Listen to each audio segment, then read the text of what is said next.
Hello all, మీరు కనుక మీ ఫ్రెండ్స్తో కానీ ఫ్యామిలీతో కానీ మంచి ట్రిప్ ప్లాన్ వేద్దాం అనుకుంటున్నారా? నేను ఇచ్చే బెస్ట్ అడ్వైస్ ఏంటంటే అహోబిలం. ఈ అహోబిలం గురించి మీకు తెలిసే ఉంటుంది.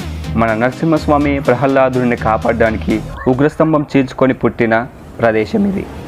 ఇక్కడ మీరు నరసింహస్వామిని దర్శించుకోవడంతో పాటుగా బ్యూటిఫుల్ నేచర్ని ఎంజాయ్ చేస్తారు.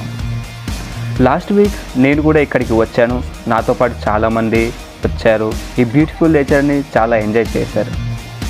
ఇంకా పైకి ఎక్కేప్పుడు ఆ ట్రెక్కింగ్ మాత్రం చాలా అంటే చాలా బాగుంది. ఇక్కడ ప్రవహించే ప్రతి నీరు చాలా తేజగా ఉన్నాయి. ఇంకెందుకు ఆలస్యం, ఈ వానాకాలం అయిపోయేలోపు మీరు కూడా వచ్చేయండి. ఎగువ అహోబిలం దగ్గర నరసింహస్వామిని దర్శించుకున్న తర్వాత జ్వాల నరసింహస్వామిని దర్శించుకోవడానికి మనం 3 కిలోమీటర్లు ఎక్కాల్సి వస్తుంది. ఇదే ఆ దారి. ఇలా రాళ్ళ మధ్యలో నీరు ప్రవహిస్తూ ఉంటుంది. కొందరు మాత్రమే చెప్పులతో నడిచారు, కానీ మిగతా వాళ్ళందరూ చెప్పులు లేకుండానే అంత ట్రెక్కింగ్ చేశారు. ఏజ్ ఉన్న వాళ్ళు కూడా ఎక్కే సాహసం చేశారు. ఇదే జ్వాల నరసింహస్వామి ఆలయం. ఇక్కడ నుండి లోపలికి వెళ్తే ఈ వాటర్ ఫాల్ వెనకాల జ్వాల నరసింహస్వామి ఆలయం ఉంటుంది. రక్తగుండం కూడా అక్కడే ఉంటుంది.